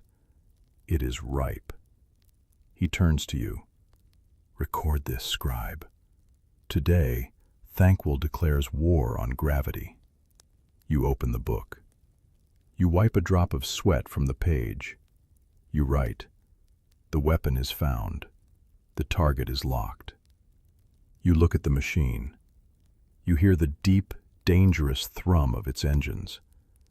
You realize that you have traveled thousands of miles just to be standing next to another bomb. The machine does not hum. It breathes. You stand at the base of the Moonbreaker, craning your neck back to see the top of the brass spire. It cuts through the jungle canopy, a needle of metal piercing the blue sky. The air around it is distorted by heat shimmers, but the metal itself is covered in frost. It is cooling itself. It is sucking the heat out of the jungle to keep its warp cores stable. Thanquol stands at the control dais, a raised platform of iron overlooking the firing chamber. He is flanked by warlock engineers who are frantically adjusting valves and reading pressure gauges. "Output!" Thanquol screams over the noise of the cooling pumps. "Give me numbers. I want maximum yield. I want to punch a hole straight through the crust." The head engineer, his mechanical eye whirring, points a shaking claw at a massive dial. "Capacity at 80%, Lord Thanquol. The warp generators are redlining. If we push harder, the containment field might collapse." Thanquol strikes the engineer with his staff. "Let it collapse," he shrieks. "Do you think I care about safety regulations? This is not a test. This is an execution." He turns to the massive fuel intake valves. "Feed it," he commands. "More warpstone. Shovel it in until it chokes." You watch as a line of slave rats drags a cart filled with glowing green rocks toward the intake chute. They are wearing lead aprons, but their fur is already falling out in clumps. They dump the raw magic into the furnace. The machine roars. A pulse of green light shoots up the spire. The ground beneath your feet lurches violently. A crack appears in the concrete foundation, but nobody seems to notice. You notice. You open your ledger. The pages are damp and limp, but you force the quill to move. You write. The engine wakes. The safety limits are ignored. The sound in the clearing rises to a deafening pitch. It is a whine that drills into your teeth. The glass capacitors on the side of the tower begin to glow with a blinding white light. Arcs of electricity jump from the machine to the nearby trees, setting the jungle on fire. "Yes, yes," Thanquol laughs, shielding his eyes from the glare. "Look at it, Scribe. The power of the gods in a bottle." He grabs a heavy iron lever. It is the firing mechanism. "Targeting!" he yells. The tower groans as it tilts on its axis. Gears the size of houses grind together. The tip of the weapon aligns perfectly with the green moon hanging above. "Lock!" the engineer shouts. Thanquol looks at the moon. He looks at the lever. He looks at you. "They called me a fool. They called me a failure. But who holds the lightning now?" He pulls the lever. The world goes silent. For a split second, all sound is sucked out of the air. The birds stop screaming. The wind stops blowing. The jungle holds its breath. Then the beam fires. It is not a laser. It is a column of solid, liquid green fire that erupts from the spire. It punches through the atmosphere with a sound like the sky being torn in half. The shockwave knocks you flat on your back. The trees at the edge of the clearing are flattened instantly. You look up, squinting against the brightness. The beam hits the moon. You remember the demon's promise of Warpstone rain and the end of reality. You see it happen. You see the green light strike the surface of Morslieb. You see the impact ripple across the lunar surface like a stone thrown into a pond. And then you see the cracks. Glowing green fissures race across the face of the moon. Huge chunks of rock, the size of continents, begin to peel away from the sphere. Thanquol is screaming with joy, dancing on the vibrating platform. "Break!" he howls. "Break for me!" But as you watch the moon disintegrate, you notice something else. The debris is not floating away into space. It is caught in the gravity well. It is turning. It is falling. The moon is not just breaking, it is coming down. The sky is no longer blue. It is a ceiling of fire. It takes a moment for the sound to catch up to the light. When it does, it is not a boom. It is a scream. The atmosphere is shrieking as millions of tons of warpstone rock slam into it at terminal velocity. You press your hands over your ears, but it does no good. The sound vibrates in your skull. Thanquol is still cheering.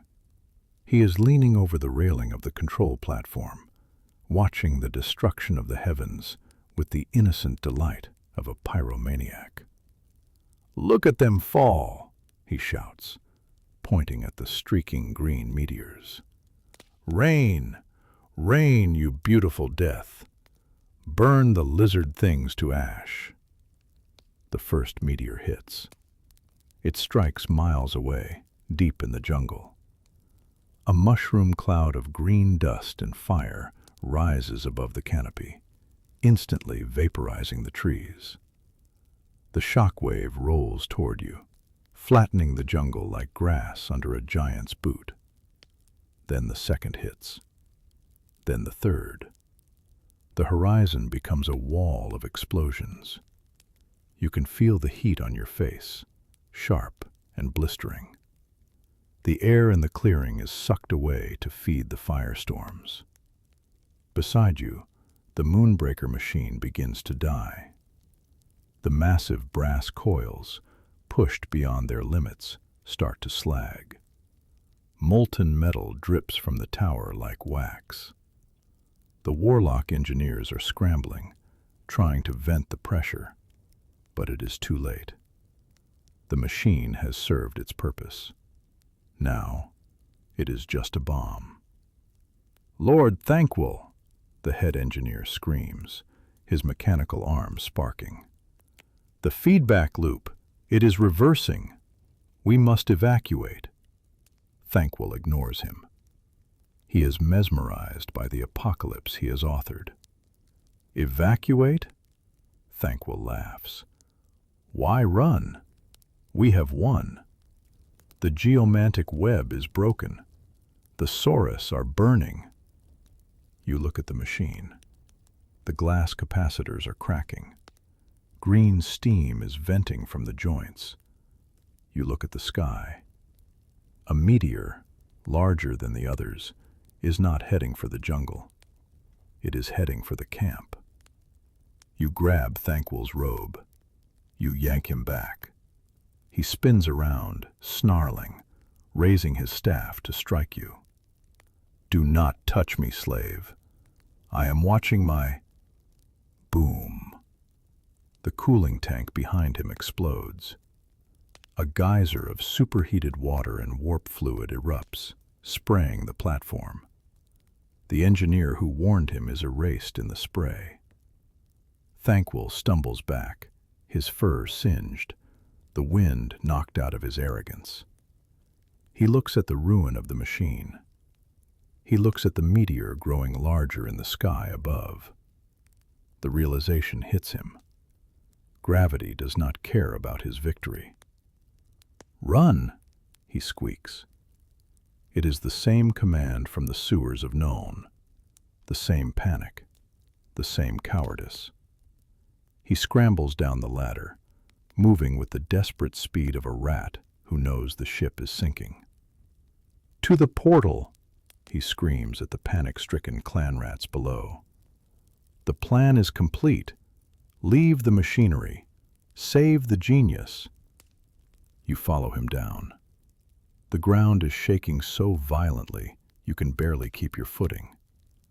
The jungle around the camp is burning. The cries of the dinosaurs, the deep, resonant bellows of the lizard men are being silenced one by one. You are running through an extinction event. Thanquol leads the way, darting through the wreckage of the camp. He heads for a stone archway standing alone at the edge of the clearing.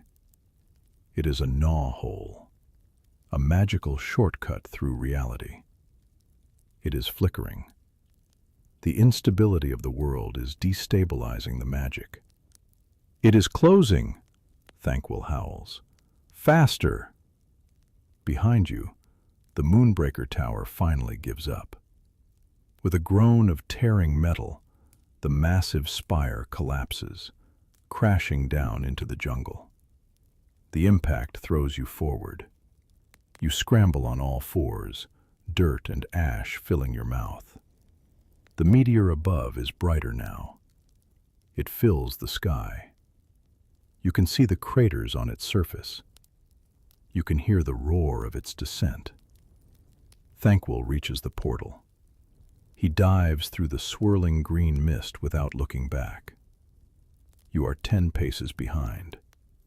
The heat of the meteor is on your neck. You can feel your skin blistering. You push yourself off the ground. You lunge for the mist. You dive. The world behind you turns white as the meteor strikes. Then, there is only the sensation of falling through the dark. The fall through the portal does not end gently. You are spat out of the rift like a stone from a sling. You hit hard ground, tumbling over jagged cobblestones, your ledger skidding away from you. You gasp for air, expecting the humid heat of the jungle. Instead, you breathe in ash.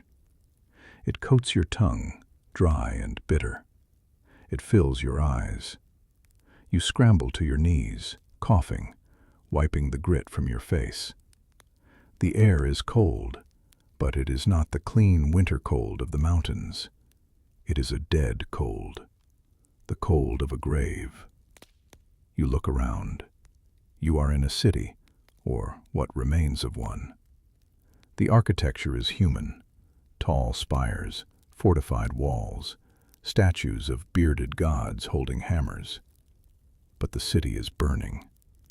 Not with normal fire, but with warp fire that burns blue, pink, and screaming purple. Middenheim, the city of the White Wolf, the final fortress of men. Thanquol is pulling himself out of a pile of rubble nearby. He looks ragged. His robes are torn, scorched by the Lustrian meteor. He coughs, spitting black phlegm onto the snow. We live, he wheezes. Thanquol lives. He looks up at the sky, expecting to see the green moon he just destroyed. But there is no moon. There is no sky at all. Above the city, the heavens have dissolved into a swirling vortex of raw magic. Clouds of pure chaos energy churn overhead, raining down lightning that turns soldiers into quivering, shapeless heaps. It is beautiful and hideous. Thanquol stares at it. For the first time, you see genuine confusion in his eyes. He broke the moon to save the world, at least in his mind, but the world is ending anyway. The ritual, he mutters. Why does it continue? I stopped the lizards. I stopped the moon. A sound tears through the air. A horn blast. It is deep, brassy, and terrifying. It sounds like the earth itself is declaring war. From the street below, A column of warriors marches past. They are not human. They are giants clad in black iron armor, their helmets horned, their shields glowing with dark runes. Chaos warriors, the swords of chaos. They do not look at you. They do not care about a rat in the ruins. They are marching toward the center of the city, toward the great temple where the vortex is anchored. Thanquol shrinks back into the shadows. His arrogance flickers and dies. In the sewers, he was a king. In the jungle, he was a destroyer. But here, amidst the legions of the dark gods, he is nothing. Archaon, Thanquol whispers. The Ever-Chosen is here. He looks at you. He looks at the ledger lying in the ash. Pick it up, he hisses. We must find him. We must negotiate. You crawl over to the book. The leather is scorched, the pages brittle. You clutch it to your chest. Thanquol starts walking, keeping to the shadows of the ruined buildings. He moves skittishly, flinching every time a bolt of magical lightning strikes a tower. He will need me, Thanquol mutters to himself, rehearsing his pitch. Yes, yes, he has muscle, he has steel, but he needs genius. He needs Thanquol. You follow him through the streets. You pass bodies, men, dwarfs, elves, twisted together in death. You step over the wreckage of steam tanks and griffins. The ground feels light, spongy. Gravity is losing its hold on the world. You walk toward the center of the storm, toward the final meeting. You know, with a heavy certainty, that there will be no negotiation. There will only be the end. The center of Middenheim is not a battlefield. It is a grave. You stand at the edge of the great crater where the temple of Ulrich once stood. The eternal flame of the wolf god is gone, snuffed out by the dark. In its place is a column of black energy that roars silently, piercing the clouds and anchoring the storm above. Standing at the edge of the abyss is a figure that makes your soul wither. He is not a giant, yet he looms larger than the mountains. He is clad in armor that seems to be forged from the night sky itself. On his head sits the crown of domination, burning with the eye of Shirian, a third eye of pure, unblinking malice. Archaon, the Ever-Chosen, the Lord of the End Times. He stands motionless, watching the ritual that is tearing the world apart. Around him, his Varangard, kings and warlords in their own right, kneel in the ash, terrified to breathe his air. Thanquol straightens his tattered robes. He smooths his whiskers. He is terrified, shaking so hard his tail rattles against his leg. But his narcissism pushes him forward. He believes he belongs here. He believes he is a player in this game. Stay close, Thanquol whispers to you, his voice trembling. Record the alliance, the two kings of ruin. He steps into the open. He walks toward the Ever-Chosen. The Varangard turn to look. Hands go to sword hilts. 100 eyes bear down on the little gray rat. But Archaon does not turn. He does not move. Thanquol stops 10 paces away. He clears his throat. Lord of Chaos, Thanquol screeches, trying to pitch his voice over the roar of the vortex. I, Grey Seer Thanquol, present myself. I come bearing gifts. I have broken the moon. I have burned Lustria. The Skaven, we are your greatest allies. Silence. The wind howls. The lightning strikes. But Archaon says nothing. Thanquol steps closer, desperate now. "The plan," he insists. "My genius. I cleared the board for you. I demand, I propose, a partnership. The Under-Empire and the North. We will rule the ashes together." Slowly, terrifyingly, Archaon turns his head. The eye in his helmet glows. It sweeps over Thanquol. It sweeps over you. You feel a cold, so absolute, it seems to stop your heart. You are not being looked at by a man. You are being judged by a void. Archaon does not draw his sword, the slayer of kings. He does not raise a hand to cast a spell. He simply looks at Thanquol the way a man looks at a cockroach scurrying across a floor, with mild, distant disgust. "The rat speaks," Archaon says. His voice is not loud, but it drowns out the storm.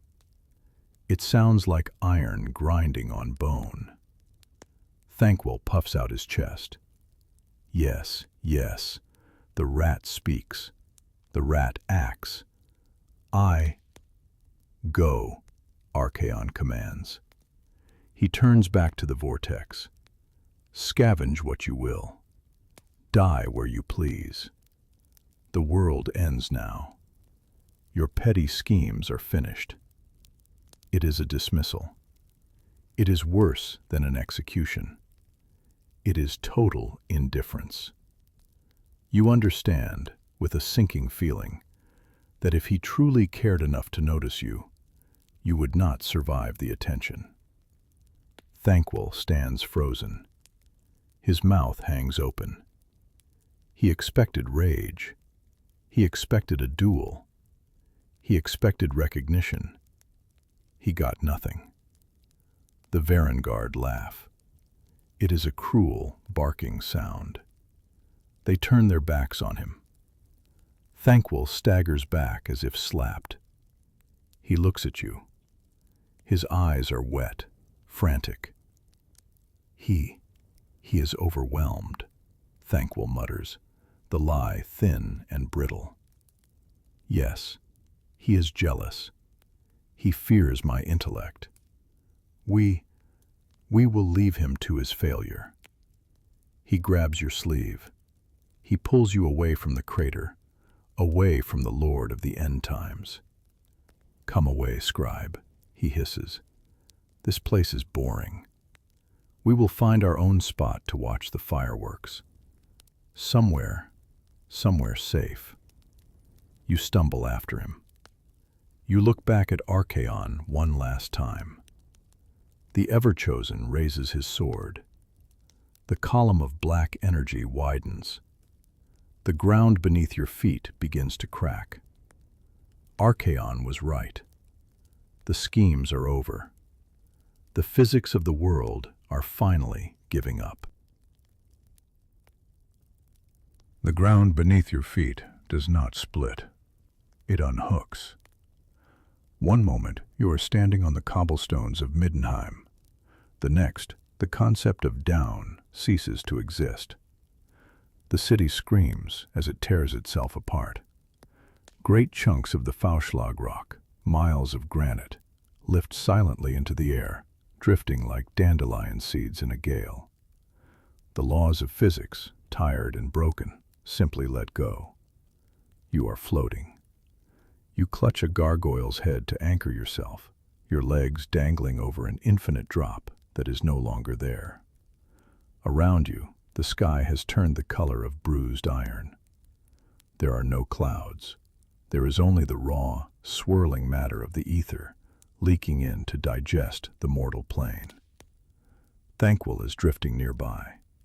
He clings to the wreckage of a bell tower, his claws dug deep into the wood. He looks like a drowning rat on a piece of driftwood in a hurricane. "Steady!" he shrieks at the void. "Do not panic. Thanquol has a plan. We will ride this out He looks around wildly. A steam tank floats past, tumbling end over end, spilling its crew into the void. A dragon, its wings frozen mid-beat, drifts by like a statue. "The portal!" Thanquol yells, pointing his staff at a tear in reality that is rapidly closing. "We need an exit, a back door." He tries to cast a spell. He waves his staff. He chants the words of power. But there is no magic left to shape. The winds of magic are not flowing. They are raging. His small spark is swallowed by the inferno. His staff sputters and dies, the warpstone tip cracking into dust. For the first time, Thanquol looks truly helpless. He is not fighting an enemy he can outwit. He is fighting entropy. You look at your hands. They are becoming translucent.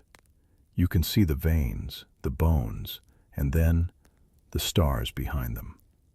Your body is fraying. The binding spell that held you together through 13 deaths is unraveling. The ledger slips from your grip. You try to catch it. It is the record of your pain, the record of his lies.